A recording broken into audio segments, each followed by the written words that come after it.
Here with my sister, we're gonna do a reaction video to a couple songs. First song we played was Mainskin, featuring Tom Morello from Rage Against the Machine. My sister and I share a lot of the love of the same music. We grew up with some of the similar tastes.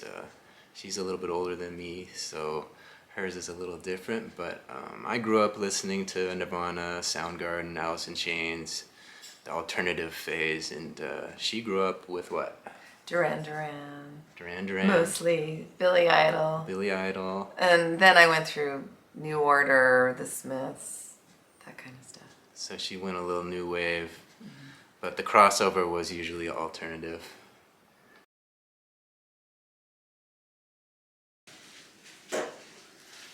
So what did you think of that song after listening to it? Well, it reminded me right off the bat of Muse. That's all I could hear. And when I heard the song, I just thought, this sounds like Muse. Right, it has that kind of Muse. Yeah, and the guitar sound of it totally reminded me of Muse. And that's a favorite of your son's, right? Mason, doesn't he like Muse? He does, Yeah. yeah. I think I remember that one time there was a song that was popular by Muse, and I thought it was U2. And he had to correct me. That's not U2. That's Muse. Yeah. So my first thought, the intro was kind of that drum beat. Mm-hmm. So it got it started with a nice drum beat, and then it reminded me of Green Day. So I felt my influence was Green Day first off.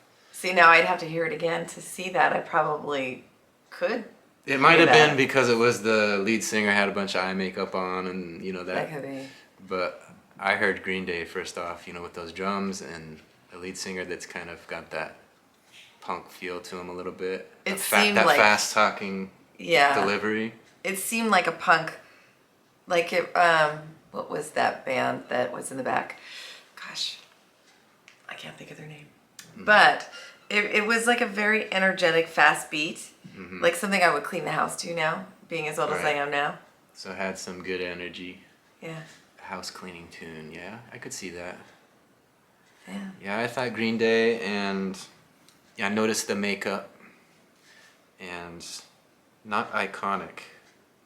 That was, the main lyrical content that stuck in my head at first. Yeah, I would have to listen to it a few times to know exactly, to be able to repeat the lyrics. It's the beat that hit me first. Did you hear the Tom Morello in it? Did you hear the Rage Against the Machine? Yes, okay. I did. See, for me it wasn't Rage Against the Machine, but you could tell that there was a little Tom Morello influence in there, which was nice. To see him back in music videos and almost hitting that pop scene, finding the charts again with another song.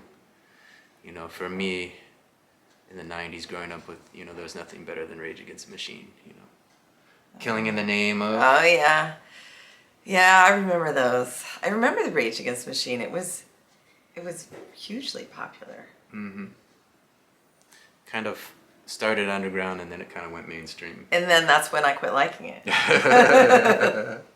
There was a humorous aspect to the video of everybody licking the screen. It got a little so much that I almost wanted to laugh at it. It was a little too much for me. It reminded me of Red Hot Chili Peppers. There you go. Yeah. Another influence, yeah. Yeah. I could see Flea and the boys. Oh yeah, especially when they all got naked at the end. Yeah. Yeah. Let's see what else. The nakedness in the end, yeah, the guy naked at the end was kind of it. I guess that's the way to end the video. Well, maybe they was a bit much. Yeah, they were probably artistically saying they were freeing themselves. So to do that, they went so far as to take it off their clothes. Yeah. But the song itself did not match that part of it. Yeah, I think it was kind of a reflection on, today's society, to not buy into the gossip. Yeah, all the social media. Yeah. Yeah, probably they're try to stand out from the rest. Yeah. All the sexual undertones were a bit much for me, though. I think it got a little too much for me. Yeah, well, and if you would have never seen the video, though, you would never be there with the song. Yeah. It would just be a fast, high-energy song. But the colors were good. Yeah. So, like, the actual cinematography, I think, like the whoever recorded that, they did a good job with lighting and all that stuff, I think. That was also retro, I think, to some of the 80s videos. The use of, reds and the white background. Yeah. That was very 80s. And I think the Chili Peppers have done a video in a box similar to that kind of Yeah, feel. no, you're right. So it had that Yeah. Chili Pepper video vibe to it as well. Yeah. So I heard Green Day, Chili Peppers, Rage Against the Muse. Machine, Muse. You heard Muse. Yeah. So yeah, there's a lot of influences that's no mistake why it's in the top charts. Exactly. Anything else you want to say about it? No, I think I'll definitely listen to it again, though. Yeah, it's a good one. I think I'll listen to it while I'm cleaning. Put it to the playlist. Yeah, I think it'll make the Yeah. playlist. Yeah, for sure. Bill by SZA featuring Doja Cat. Now that's a mouthful for me to say in itself because I never knew who it was until we just listened to it. I really loved this song even though it was creepy weird. What did you think about it? I think it's SZA featuring Doja Cat. Yeah. How would you say SZA? Yeah, that I don't know. My initial thing, what caught my eye was the cartoon aspect. It looked like Eve from back in the day, the blonde rapper from. Oh yeah. And she's swinging that little yeah. mallet. It kind of had this creepy kind of whistle sound, which you find a lot of whistle in songs these days. There's that Jonas Brothers song that has a whistle. The Korean band, what's the Korean band? They have that song with a whistle. There's all these little songs, and it had that creepy whistle sound to me. That's what I initially heard. I think they were going back, some of the tinny sounding singing, that it almost sounded like something from the 20s or something. Like, where they would play the old records and you hear that kind of crackle. Yeah, I did hear They that. were going with that, and it just kind of reminded me of something like from the Twilight Zone, but from that time period. Like they were trying to make it sound that way. Mm-hmm. I could almost hear the crackle of the record going. Yeah. For me, I didn't understand what she said in the hook. It didn't really matter because the hook was so good, That's once the hook kicked in, it's like, okay, I like this vibe, Mm-hmm. It's a very vibey tune. Well, I've heard this song before. I had to listen to it several times before I actually realized what the words were. I just kind of liked the melody. Mm-hmm. And so one day I was actually in my car and I was listening to it and I was like, oh my gosh, this is actually a revenge song where she kills her ex and his girlfriend, if you really listen to the words. But I didn't hear that the first couple times I was listening to it. Yeah, there was a part in it that I found a little comical because she said, I am so mature. And obviously, we know Okay. you have that joke where Teresa said, I'm so mature. Our parents said that she was Not mature. not mature, and she had to argue that I am so mature. Okay, when I heard that so mature in there, I thought of you saying that. I laughed when I first heard that in the song. I thought, oh my gosh, they know me. I'm so mature. Mm-hmm. She even said it like 3 times. But I think the vibe was so kind of hypnotic, the lyrics didn't really matter. Yeah. It just had that, you could just listen to it and not really care about what they're saying. But once you do listen to what they're saying, like you said, it kind of is, I think it appeals more to women. It's kind of like that. A revenge song. It's like a Dateline or a 2020. Snapped. People that are into watching those kind of murder porn or whatever you want Oh, to call yeah. it. And then the last line that she says, the last line of the song that says, she'd rather be in hell than alone.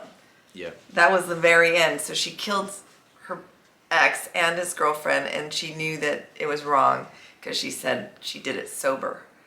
Killed her ex, she wanted to go to jail. Yeah. Did it all for love, did it all for us. Those were lyrics that I wrote down. Yeah. It kind of has that Romeo and Juliet Yeah. feel to it. Like it was. Well, she has no her intention last of hurrah. dying. She's just going to go to jail. She's ready to just end it and kill him. Yeah. Yeah, I wrote down rather be in hell than alone, and that it probably appeals more to women because it is kind of a women's revenge song. Yeah, I don't think a guy would really like that song, and might be a little scary for him. But I did enjoy listening to it just based on the musicality.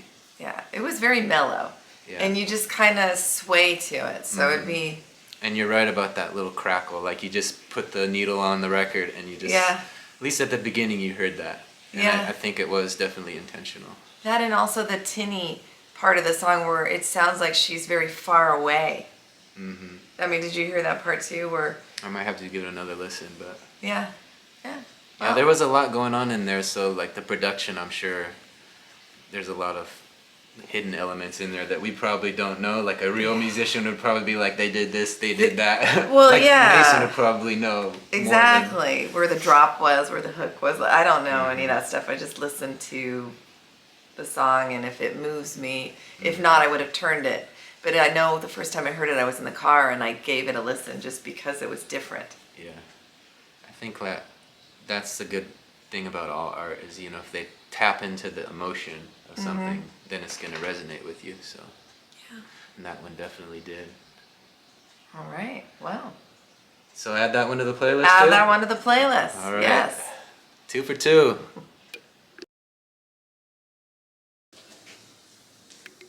So our third and final reaction video, Yeah.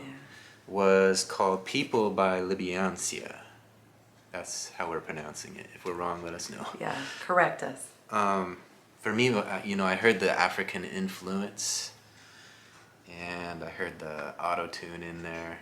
She had a nice raspy kind of voice. I think her voice was nice, but lyrically it was kind of boring, I thought. It was just another boring, sad song to me. What did you think? Yeah, I also heard the African influence, and that was the only part of the song I liked. Mm-hmm. The rest of it, I mean, she did have a nice voice, but it was very repetitive and not in a good way. If I would have just listened to the song for the first time, I probably would have, with my attention span, would have changed the channel within maybe 5 seconds.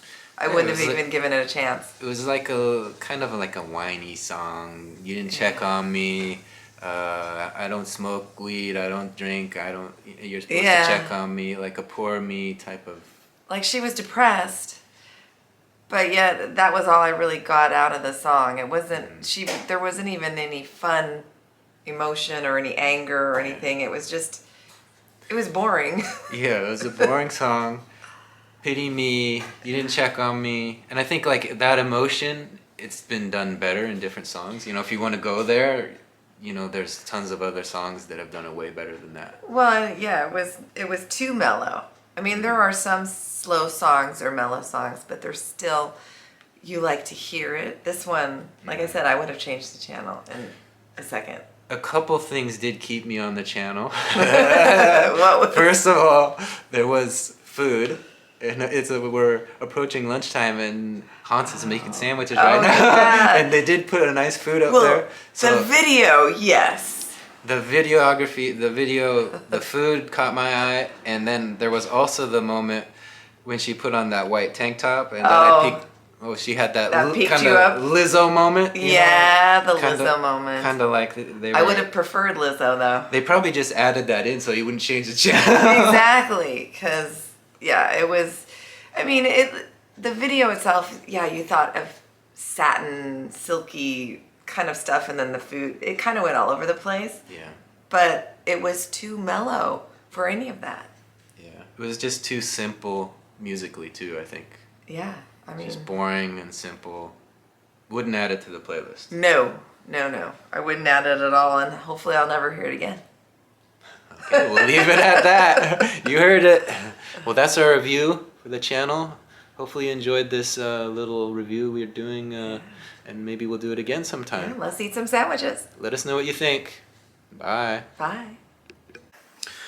Give you guys a look at today's lunch. This is the Hans Heimbigner. Yes. The Hans Heimbigner special. Look at it. Look at it. What's on it? Turkey, guac, grilled sourdough. Bacon. Bacon. Oh yeah, bacon. Looks delicious. We'll let you know how it is.